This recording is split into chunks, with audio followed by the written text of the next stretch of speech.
Hi, this is Emma from Arise Home Education and Shannon also from Arise. And today we're here to discuss with you how to incorporate geography into your homeschool days, but also how travel can be not only fun, but also an enriching way to bring education to life for your kids.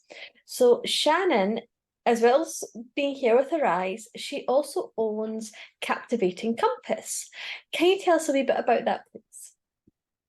So Captivating Compass is a place, it's my website. It's the place where I kind of got my energies going with realizing how exciting it was to take geography and learning, kind of putting it into the model of travel, if you will. And so I started that a few years back, and it really turned into this place of helping families use the world as their classroom and being able to look at things from that perspective of what happened here. Why is this place important? Or why is this person important and where are they from? And that kind of thing. And really contextualizing and kind of putting, more feel, I suppose, to all the subjects, not just geography. That's the great thing about travel and the idea of learning on location, no matter where you are, whether it's really close at home or if it's, that big epic trip to wherever.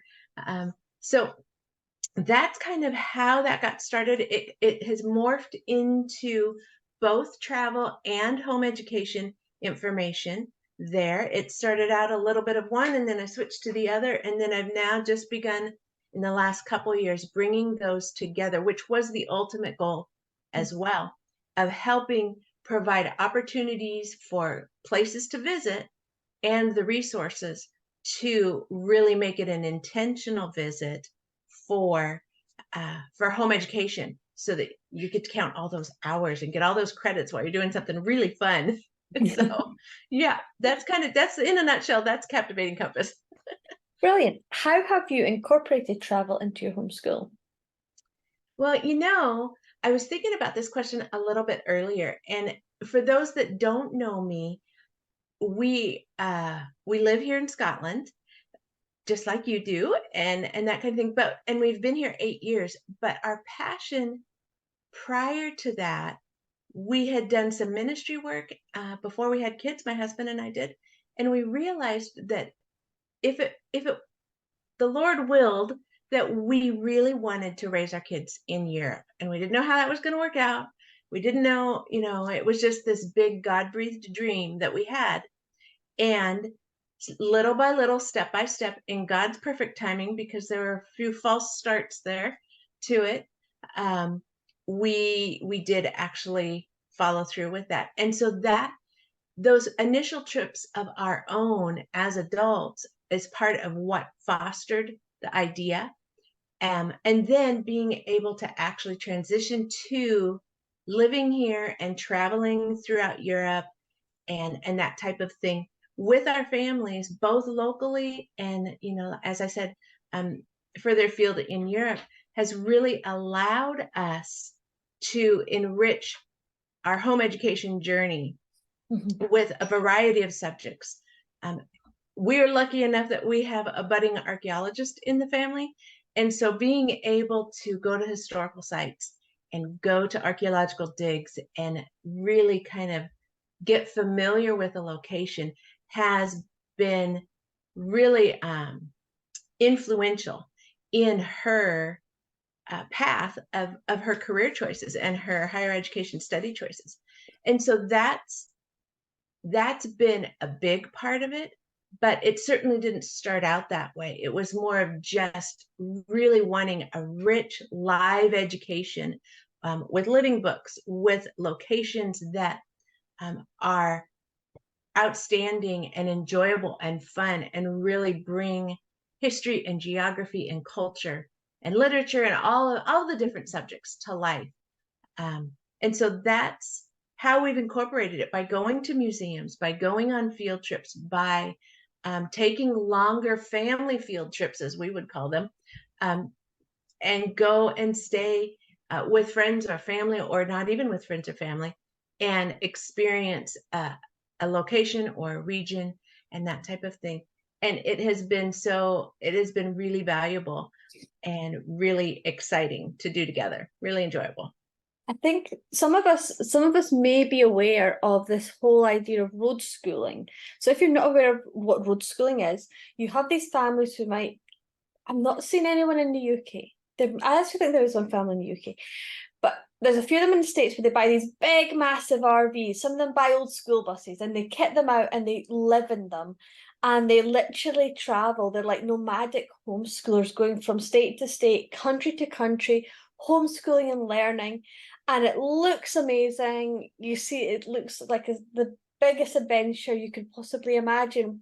But for 99% of us, that is not a viable option. So I find what you're bringing through Captivating Compass is this idea that is so much more completely achievable It for is completely every cheap. normal family, where you have a field trip to a historical place, or some kind of place of an interest in landform, or something that fits in with your literary studies, or what you call the extended field trip, Yeah. which may look like a family holiday or may not, but the idea of your intentionality in your travel adventures is achievable for us, and we don't need to sell up all our worldly possessions, buy a massive bus, kit it out, and live a nomadic existence for the next 20 years. Or the ones that are really epic are the ones who buy a yacht and save the world. Very true. Very true. Yeah. I did actually have someone, um, I forget what I think they purchased one of my museum studies off of my website. And they were actually on a yacht somewhere off the coast of Europe, Greece, somewhere there. And they were so thrilled with it because it allowed them to go to the British Museum and look at whichever study they were using and be able to experience that in a virtual way without having to deal with London traffic or the whole. Sailing around the Med and then up to Yeah, France and it then was like really the best of both the worlds, is Channel. what I'm thinking there. So, but yeah, but that it really is achievable. And what I encourage people with is to just start small and then see what happens. You have to live within your budget, right? First of all. Yeah. And if that's your time budget or your financial budget or your sanity budget, depending on what you can cope with the logistics of family travel, um, just really start within whatever that budget is and then work from there. So if your constraints are you really can't go further than an hour away from where you live, then see what there is to do in that hour and invest in those locations. Buy that museum pass or that outdoor, like National Trust or something like that pass, and do it all and be intentional and tie the history lessons to the location, or tie the science to the field work or the field studies that you could do for experiments or things like that, and just be intentional and integrating it. I think that's one of the really big things about geography. And believe it or not, we are still talking about geography at the center of things here. And, when you're studying the 5 themes of geography, and I'll just tell you what those are really quick, just to remind you, they're location, place, human and environment interaction, movement, and region. Those are the 5 themes to study when you're studying geography. And those are the 5 themes that we study over the course of my world geography course as well. But when you're doing those and you look at how can you, when you're studying science or math, accomplish those geography points, And those themes, you can do it. You can do it by studying famous people, because when you study a famous person, you learn about where they're from. When you learn about where they're from, then you have location and place, right? You can look at the habitats within a science experiment, right? And then that's going to give you things that you would be looking at the interaction between the human and the environment, or also looking at a region and that kind of thing. And then you have the idea of scientific expeditions, and that would bring in movement as well, where there's a journey to go from one place to another. And so that's the type of thing where when you begin thinking about how do you apply these 5 themes to these other subjects, it makes geography go from really boring textbook, dry, ultimate boredom type of thing to something that is so rich and life-giving and exciting and interesting. And you begin seeing it all around you when you just pivot that little bit and think about how to apply it to the different subjects. And so that becomes really exciting. Go ahead. Yeah, you really see how the idea of place and location impacts all these different areas. For example, history. How many major historical moments have pivoted because of the geography of the region? Or Absolutely. and when you go and visit these places, and you might want to, as you said, your daughter archaeology, you're visiting all these historical sites. You very quickly see the historical sites are there because of the geography and how the geography interplayed with the people and the culture, and they all tie together. Absolutely. And they're Absolutely. interconnected. It's something that's actually quite wrong with the way that we teach in schools now. We compartmentalize all these different subjects when they're so interconnected. So the travel and the geography really brings that to life. You can see it like no other. Reading in a textbook's one thing, but going to these places and seeing how the places, the location, the history, the culture, how it all interconnects with the history is just an invaluable and enriching way to teach your kids. Absolutely. Absolutely. I was thinking earlier about the differences between doing the world geography class, my high school class, the way I do it, versus kind of the way UK texts do it, and as well as US school, like public school system do it. It really is that they've reduced the human factor to numbers and statistics and graphs and maybe survey maps. There's no, they've pulled culture into other pieces and places, and only as it applies to a specific subject or era of history or era of literature. And you're right. You hit it on the head with it. It's too compartmentalized. And Shakespeare said, "All the world's a stage, right? And every man is a player." And it goes on from there. But it is so true when you think about that geographically, and we realize that the geography of the world is our stage, and each man plays a part, and we all play a part, not just in the care for it, but through history, through science, through all these different pieces. It is what life is played out on.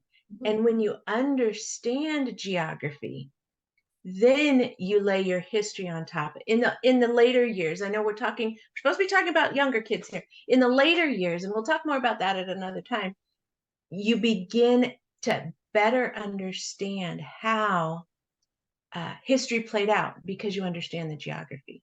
Yeah. When you're bringing that back around to how do I do that with little kids, younger kids, those primary ages, it's about keeping it fun, right? That's what I think. Keeping it fun and enjoyable and hands-on and inspiring and engaging and all those things.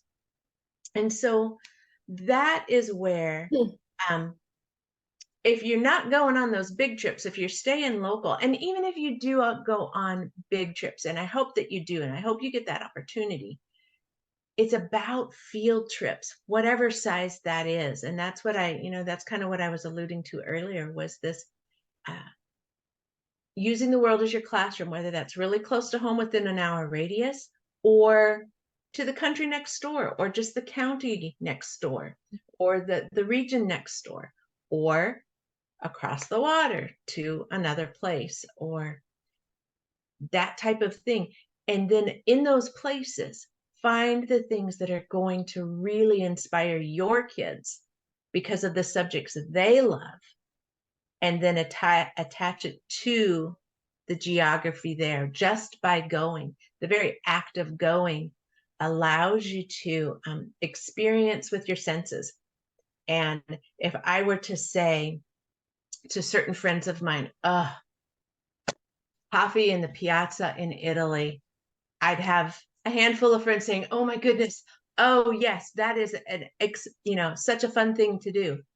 Why? Because they had a beautiful environment, and they had something to eat or drink, and they could smell the coffee, they could taste the pastry, and they were looking at architecture, and they had a beautiful scenery of whatever they were looking at, and that type of thing. And so they pulled the senses in, and they remember it differently because of uh, engaging all their senses with it. So when we do that with our kids, and we provide those opportunities to create learning with all of their senses, not just the reading and the writing, then it allows them to have those same positive feelings and enjoyment and joy about learning and remembering. Because so what happens then in that piazza, they'll remember that they were in Venice, which is known for all the things Venice is known for, that you taught them along at the same time, all those different pieces. And it just begins to snowball in the best way possible, the good snowballs, right? Yeah. And builds layers of learning and things for you to refer back to, later on when they're reading The Merchant of Venice in high school. You're going to say, remember, or maybe you would read that in preparation before going, or read it aloud, or listen to it audio, or buy the coloring book or the sticker book, or whatever, and meet them where they're at for the level of learning they're at, and then enjoy it together. That's to me, that's what makes it so exciting and so fun. And we had so much fun doing it. It's fun to look back on it now. As I look forward, I'm trying to figure out how to do that now with teens. So it's a little bit different with teens. How would you maybe do that with, so perhaps not everyone's going to be able to go to Venice or Italy or abroad. How Yeah, can we take that idea and make it more localized? more localized. So to make it localized, I'll take the example of actually, I took our daughters a couple years ago to Carlisle. And it was the culminating, you guys have done an awesome job studying British history with, unfortunately, a really boring text, but we got through it and we enjoyed it. And I really wanted them to have that hands-on experience. And so we went to Carlisle because Carlisle has several really good places in a relatively small town, to be able to see both medieval history as well as Roman history, and and then modern history as well, because they had a modern war museum as well, all within walking distance. So it was a really great location Who to thought take. Carlisle? Yeah, who'd have thought, right? Carlisle or Carlisle. See, they're Sorry for not saying it anyone. right. Sorry for anyone living in Carlisle. But it's a lovely town, and it Yeah, has an go visit. awesome bookstore as well. We bought some great books on that trip that we brought back. It's just kind of this reward of finishing well for the studies they were doing and getting out and having fun after, a hard course. And so we did that. And interestingly enough, that trip, I put together a few things for them to do on the train as we went down, because I wanted to make every moment a teachable moment, right? Because we're homeschoolers. And so that's what we do. But I wanted to prepare them before they got there. And so on the train, that was the best way to do that. We took the train down, we did that, and we came back, and we had such a good time. It was just a quick day trip. And that was when, they were young enough, they were going for a quid and then the price of my ticket. So it wasn't too expensive. I think we packed our own lunches. We kept it really affordable. And so we did that. The result of that trip, did they have a great time? Did we get some great pictures? Awesome. We did. For my daughter, there was an experience that happened there with the museum curator that helped her identify what she wanted to be when she grew up. Oh. And it was like, and I only just found out about that a few months ago. And so I was like, you just never know what's going to inspire them. It was really, was it anything I did?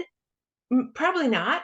It was only the opportunity being created to allow these other people to encourage them and inspire them with learning about the things that they were curious and interested in.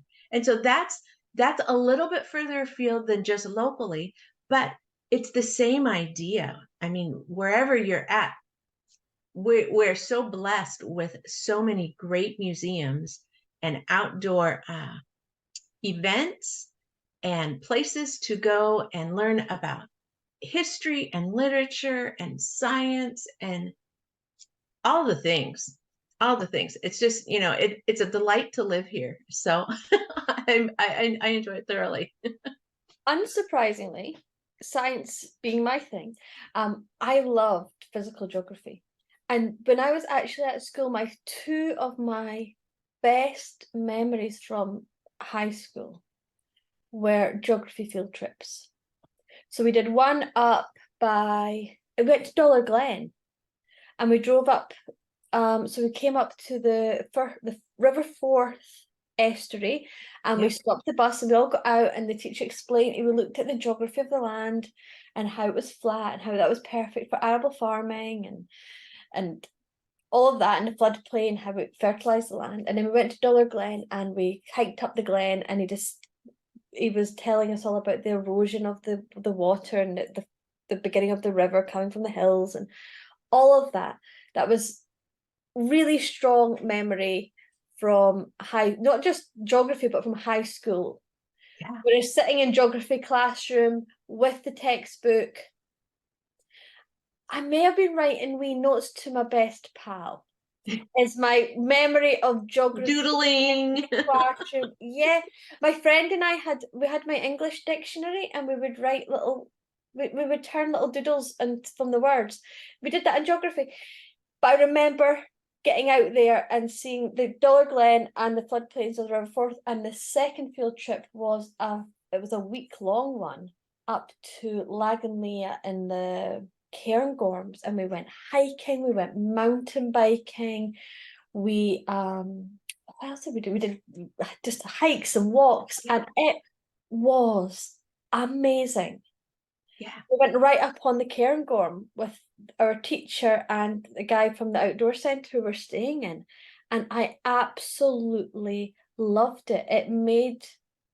It's just one of these and mountain biking through Rothiemurchus Forest. What is like one of these standoutish memories from my teenage years. So taking geography into the places where it's real is what it's going to be. Yeah, it's brilliant. And here's what happens next with our kids is they have those learning experiences like the ones you're talking about there, whether it's on school trips or field trips with friends and co-ops or family trips or whatever type of trip they're doing. And then they grow up a few years and they go somewhere that's really different. Let's just say they just go to England, right? And they just go to the Lake District, or they just go to Wales, and they see the difference on the journey between the two. Then they begin comparing. That's what happens next. They begin comparing what they already know with this new experience. And you do that. That's a natural tendency for us. We've had a number of friends come and visit us from the States, from where we used to live. And where we live now here in Scotland, it looks very much like where we used to live. And every other sentence is, it looks so much like home. And it does, but at the same time, it doesn't. At the same time, it doesn't at all look like home. There are actual mountains in the Pacific Northwest, and there are only Monroes here, and that type of thing. You think we And have mountains, but right, but then they're when you baby go to mountains. England, when you go south and you see that it's just flat, and then English people or whoever's traveling north sees the highlands and the beauty and the majesty of the highlands, they're comparing it to their flat fields, right? And there's nothing like the highlands. Having traveled a number of different places, there is nothing like the highlands. Yet it's similar yet so different. And I could go into the fine points, but I won't, of how it is different from where I grew up and that type of thing, even though I grew up at the beach and I grew up at the mountains and I have the beach and I have the mountains here and that type of thing. And so that's what we want for our kids. We want that. That's critical thinking. That's what we want them to come to. And we begin by providing the opportunities when they're little, taking the picnic and going and sitting by the stream, drawing it out, doing a little bit of a nature study or a nature walk, or taking our classic literature or whatever literature your kids want to bring with them and reading it in the park, or looking at the mountains where the author grew up and reading his literature or her literature and that kind of thing, or the poems. There's so many ways to bring geography in and make it just come alive and really inspire the other subjects and bring life to them, because that's what it does. It brings a synergy to all the subjects together. We did So that a few years ago. We did a poetry. For a year. We did a series of different poets, but they were linked to the land. So we did some Scottish poets. We did like Norman Cake, and there wasn't so many Scots poets, but we did quite a number of Welsh poets who really drew on the land for inspiration, and it was just wonderful. yeah, it's delightful. Really loved It's it. delightful. And if you have literature buffs, then you do things like you go to Sir Walter Raleigh's house and his estate house, it's estate. and if you are into Robert Louis Stevenson, then you go up north a little bit and you walk the trails around where he wrote things. And we've done that. We did the trail after we finished one of his books.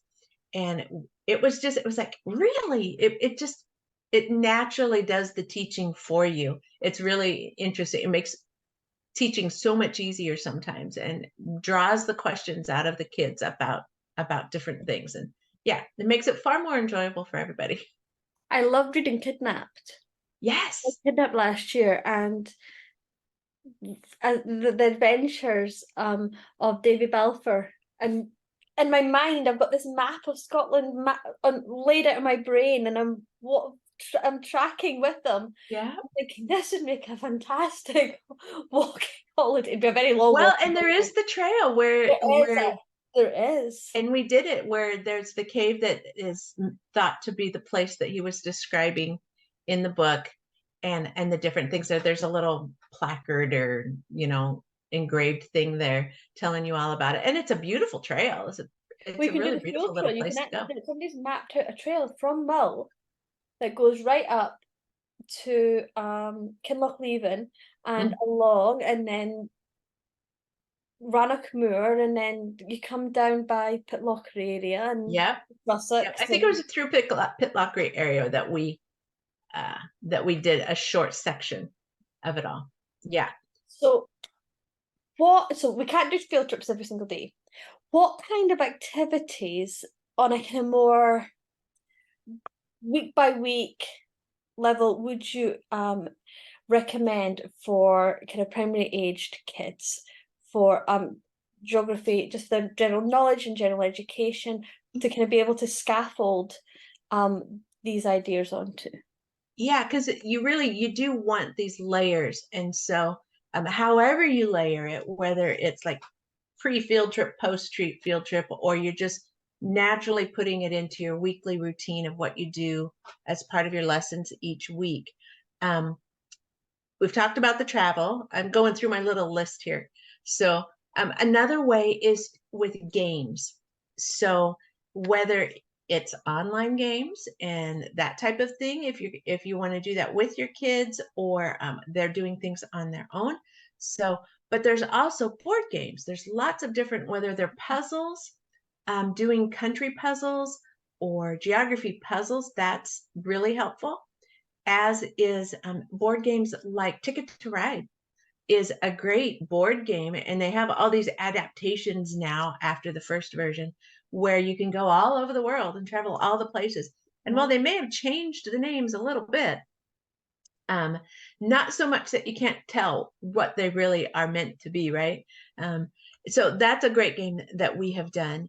And then there's also, what do I want to say? When the field trips and the games, and then there's the online activities, and that's like the virtual learning. Great rainy day learning would be documentaries and things like virtual museums and virtual tours. In my class that I teach, we pick and choose lots of those, and you can go online to a number of different museums that have variety of assignments that you can pull and apply to what you're learning. And you can do that all over the world. So if you're learning about Denmark, go and search for Denmark museums and digital resources for families, and that kind of thing. And do whatever the activities are. Maybe you involve some cooking, or you involve learning a little bit of language, or that type of thing. The other thing that I really like doing is with certain movies. My kids, when they were younger, I had one who really wanted to keep their hands busy, much more when they were younger. I have another one now that they're older that wants to do that when they're watching movies or whatever. They have to keep their hands busy. So one way to do that is with, believe it or not, with just mapping and drawing and tracing maps while you're listening to a read aloud, or somebody's reading aloud, or you're watching a documentary about a certain location or festivals, or you're maybe reading about a missionary or that type of thing. So you're maybe mapping where that missionary is coming from or going to, or their journey. There's that movement again, and that kind of thing. And so that's another way where you're attaching different pieces and not allowing for passive learning, still keeping it active. That was the one thing with some of the virtual museums and stuff, is that I found my kids were being too passive in it. They were just kind of zipping through and getting lost and not really paying attention.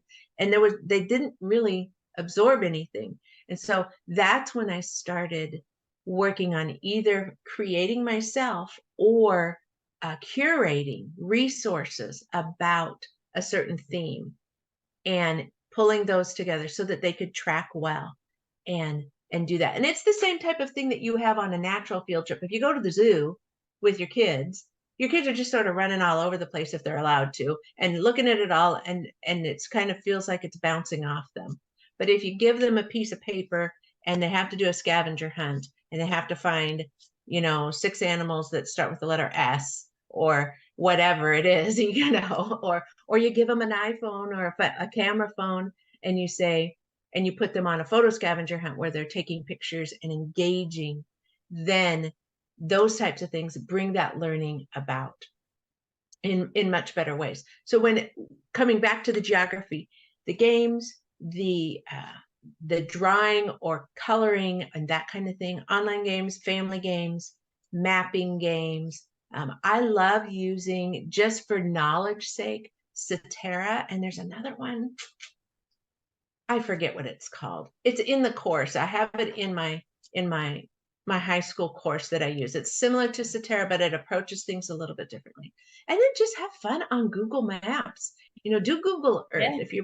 If they ask about something, go and look it up. If you're reading about a location and they're like, where is that? Stop and look and pull it into the story and pull it into the theme of the day. And that's the beauty of it, is that we can slow down as homeschoolers. We can slow down and do that, and we don't have to be rushed to the end goal before the bell rings, if you will, of making sure we meet all our objectives and that kind of thing, because the objective is a nurturing, rich, life-giving environment, right? Yeah. And just having fun together learning.